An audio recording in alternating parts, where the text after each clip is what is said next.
कहानी का आरंभ काला नगर नामक एक छोटे से गांव से होता है जो एक दूरदराज की पहाड़ी पर स्थित है। गांव के चारों ओर घने जंगल हैं और यहाँ की हवा में एक अजीब सी खामोशी छाई रहती है। गांव के लोग हमेशा डरते हैं कि रात के समय जंगल में क्या हो सकता है। स्थानीय किंवदंतियों में कहा जाता है कि इस गांव में एक भूत है जो रात के समय जंगल में भटकता है और जो भी उसकी नजरों में आता है उसे अपने साथ ले जाता है। गांव के युवा लोग इस बात को अक्सर मजाक में लेते हैं, लेकिन जब भी रात का अंधेरा छाता है तो सभी घरों के दरवाजे ताले से बंद हो जाते हैं। कोई भी व्यक्ति रात के समय बाहर जाने की हिम्मत नहीं करता। गांव के बुजुर्ग हमेशा इस बात की चेतावनी देते हैं कि रात में जंगल में मत जाओ। एक रात गांव के 3 युवा दोस्त अनिल, राधा और विनय ने एक साहसी निर्णय लिया। उन्होंने तय किया कि वे जंगल में कैंपिंग करेंगे और यह साबित करेंगे कि भूतों का कोई अस्तित्व नहीं है। उन्होंने सोचा कि यह एक मजेदार अनुभव होगा, लेकिन उन्हें नहीं पता था कि यह रात उनकी जिंदगी की सबसे डरावनी रात बनने वाली है। वे तीनों जंगल में पहुंचे, जहां की ठंडी हवा उनके चेहरे पर थपकी दे रही थी। उन्होंने एक साफ सुथरी जगह पर अपना कैंप लगाया और शाम का समय बिताने लगे। अनिल ने फायरलाइट जलाई, जबकि राधा और विनय ने टेंट के चारों ओर बिछौने लगाना शुरू कर दिया। जैसे जैसे रात का अंधेरा गहरा हुआ, अजीब सी खामोशी उनके चारों ओर छा गई। अचानक उन्होंने जंगल के भीतर से एक अजीब सी आवाज सुनी। विनय ने हंसते हुए कहा, यह जरूर कोई जानवर होगा, लेकिन राधा को यह आवाज बहुत डरावनी लग रही थी। अनिल ने मजाक में कहा, शायद यह गांव का भूत है। यह सुनकर राधा ने घबरा कर कहा, मैं मजाक नहीं कर रही, यह सच में डरावना है। लेकिन विनय ने उसे सांत्वना दी, कहकर कि वह बहुत डरती है। फिर उन्होंने अपनी टार्च की रोशनी में चारों ओर देखा, लेकिन कुछ भी दिखाई नहीं दिया। जैसे ही रात बढ़ी, वे कुछ और बातें करने लगे। अचानक उन्होंने फिर से वही अजीब सी आवाज सुनी, जो अब उनके पास और करीब आ रही थी। क्या तुम लोग सुन रहे हो? राधा ने धीरे से पूछा। सभी ने चुपचाप सहमति में सिर हिलाया। फिर अनिल ने सुझाव दिया कि वे आवाज की ओर चले। चलो, हम देख सकते हैं कि यह क्या है, उसने कहा। हालांकि राधा थोड़ी घबरा गई थी, लेकिन वह अपनी जिज्ञासा को रोक नहीं पाई। वे तीनों धीरे धीरे आवाज की ओर बढ़ने लगे। जंगल के भीतर उन्होंने एक झाड़ी के पीछे से एक छाया देखी, जो पेड़ों के बीच से गुजर रही थी। सभी ने एक दूसरे की ओर देखा। क्या यह सच में कुछ है? राधा ने डरते हुए पूछा। उनकी हिम्मत को जुटाते हुए वे उस छाया का पीछा करने लगे। छाया धीरे धीरे जंगल में और गहराई में चली गई। जब वे उसे पकड़ने के लिए दौड़े, तो अचानक एक अजीब सी चीख सुनाई दी। यह चीख इतनी डरावनी थी कि उनके रोंगटे खड़े हो गए। विनय ने कहा, मैं इसे और नहीं सहन कर सकता, हमें वापस लौटना चाहिए। लेकिन अनिल ने कहा, नहीं, हम थोड़ी और दूरी तय करते हैं। इस बीच राधा ने एक पेड़ के नीचे कुछ चमकते हुए आंखें देखी। क्या तुमने देखा? राधा ने चिल्लाया। अनिल और विनय ने घबरा कर देखा, लेकिन जब उन्होंने ध्यान से देखा तो वहां कुछ भी नहीं था। वे एक दूसरे से बिछड़ गए। अनिल ने चिल्लाते हुए कहा, राधा, विनय, कहां हो तुम? लेकिन उन्हें कोई जवाब नहीं मिला। अनिल अब अकेला महसूस कर रहा था और डरने लगा। कुछ ही मिनटों में अनिल ने देखा कि उसका मोबाइल फोन भी काम नहीं कर रहा है। उसे अपने दोस्तों की चिंता होने लगी। उसने सोचा कि उसे वापस कैंप की ओर लौटना चाहिए। वह जंगल में तेजी से चलने लगा, लेकिन अचानक उसे महसूस हुआ कि जंगल में सब कुछ बदल गया है। रास्ता बिल्कुल भिन्न था और उसे बिल्कुल भी समझ में नहीं आ रहा था कि वह कहां जा रहा है। जब अनिल कैंप की ओर वापस जा रहा था, उसे एक पुरानी झोपड़ी दिखाई दी। झोपड़ी बहुत ही खंडहर और डरावनी थी। अनिल ने सोचा कि शायद उसके दोस्त वहीं होंगे। वह झोपड़ी के पास पहुंचा और दरवाजा खटखटाया, लेकिन दरवाजा खुद ही खुल गया। अंदर अंधेरा था और चारों ओर एक अजीब सी गंध थी। अनिल ने आवाज दी, राधा, विनय, क्या तुम अंदर हो? लेकिन कोई जवाब नहीं मिला। वह धीरे धीरे अंदर गया और जैसे ही वह भीतर पहुंचा, उसे कुछ महसूस हुआ। एक अदृश्य साया उसके पास आया और उसने अनिल की ओर देखा। यह एक भूतिया आत्मा थी। आत्मा ने कहा, तुमने मुझे जगाया है, अब तुम्हारी बारी है। अनिल के चेहरे पर डर फैल गया। उसने भागने की कोशिश की, लेकिन दरवाजे ने अपने आप बंद हो गया। अनिल घबराया हुआ था और चिल्लाया, कृपया मुझे जाने दो। इस बीच राधा और विनय भी झोपड़ी के पास पहुंचे। उन्होंने देखा कि अनिल अंदर है, लेकिन दरवाजा बंद है। उन्होंने दरवाजे को धक्का देकर खोलने की कोशिश की, लेकिन वह नहीं खुला। जब उन्होंने दरवाजे को खोला तो देखा कि अनिल वहां नहीं था। केवल एक पुरानी तस्वीर थी जिसमें तीनों दोस्तों की तस्वीर थी, लेकिन उस तस्वीर में अनिल का चेहरा धुंधला हो गया था। राधा और विनय डर कर भाग गए। जब वे गांव पहुंचे तो उन्होंने सभी को अपनी कहानी सुनाई।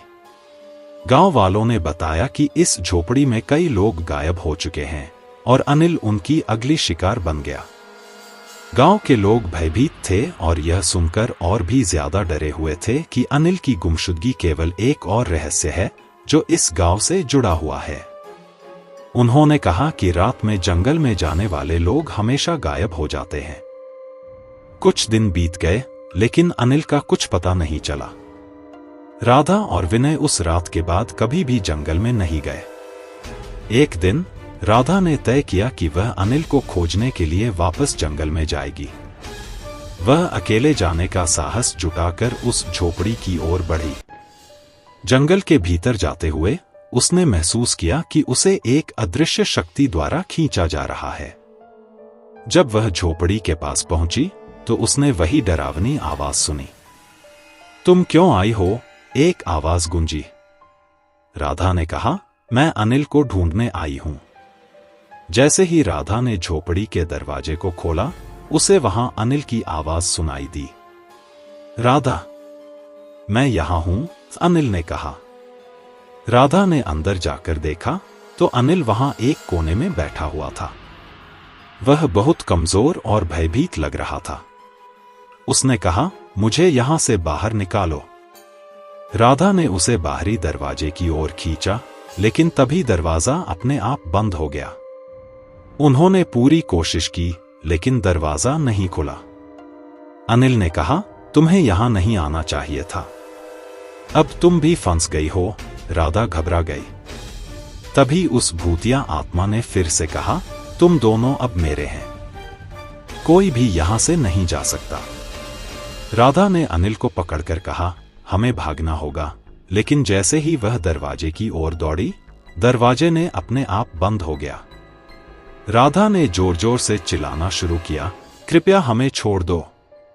भूतिया आत्मा ने कहा, तुमने मुझे जगाया है, अब तुम्हारी बारी है। और वह धीरे धीरे उनके करीब आने लगी।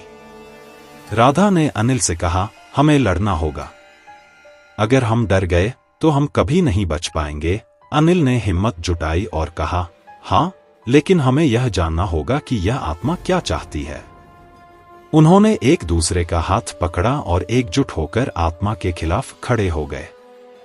अनिल ने कहा, हम तुमसे डरने वाले नहीं हैं, हमें हमारी जिंदगी चाहिए। आत्मा ने भयानक हंसी में कहा, तुम नहीं जानते कि तुम किससे भिड़ रहे हो।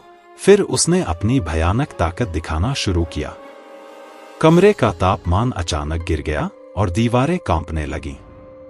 फिर अचानक राधा ने झोपड़ी के एक कोने में एक हल्की सी चमक देखी।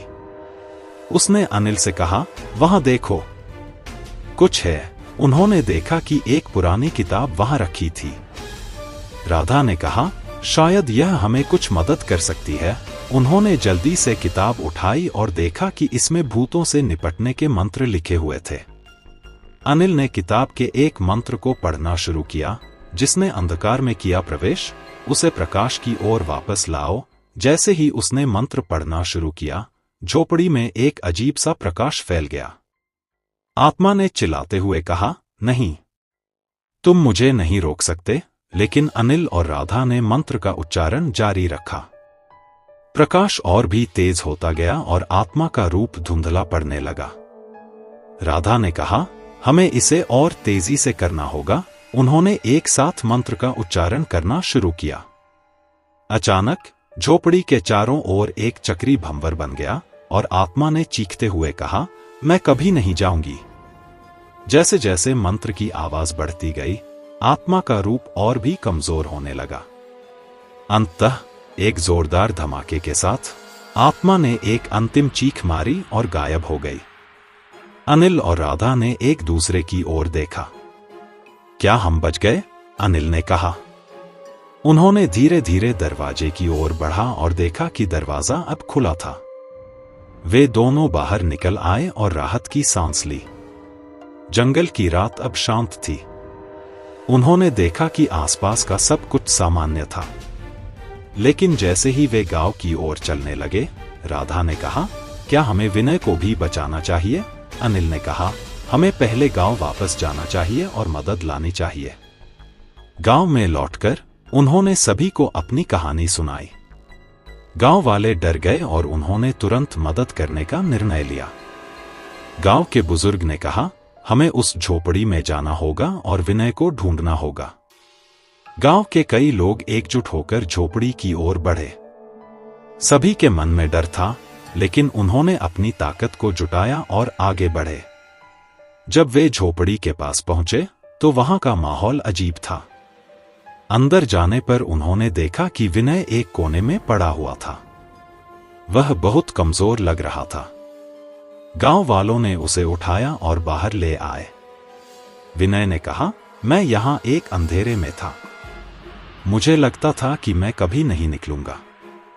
गांव वाले बहुत खुश थे कि वे विनय को बचा पाए। अनिल और राधा ने कहा, हमने उस आत्मा का सामना किया और उसे हराया। अब हम सब एक साथ हैं। गांव के लोगों ने मिलकर उस झोपड़ी को तोड़ने का निर्णय लिया। उन्होंने वहां की सारी चीजें जलाकर उस डर को खत्म करने की कोशिश की।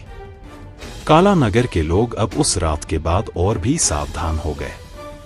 उन्होंने रात में जंगल में जाने की हिम्मत नहीं की, लेकिन उन्होंने एक नई साहसिकता को भी अपनाया। राधा, अनिल और विनय ने एकजुट होकर अपने गांव को और सुरक्षित बनाने का निर्णय लिया। वे अपनी कहानी सबको सुनाने लगे ताकि कोई और उस भूतिया आत्मा का शिकार न बने। गांव के लोग अब पहले से अधिक एकजुट थे और वे एक दूसरे की मदद करने लगे। इस कहानी ने सबको यह सिखाया कि कभी-कभी मजाक भी खतरनाक साबित हो सकता है। काला नगर का नाम हमेशा उन गायब लोगों के साथ जुड़ जाएगा जो कभी लौटकर नहीं आए।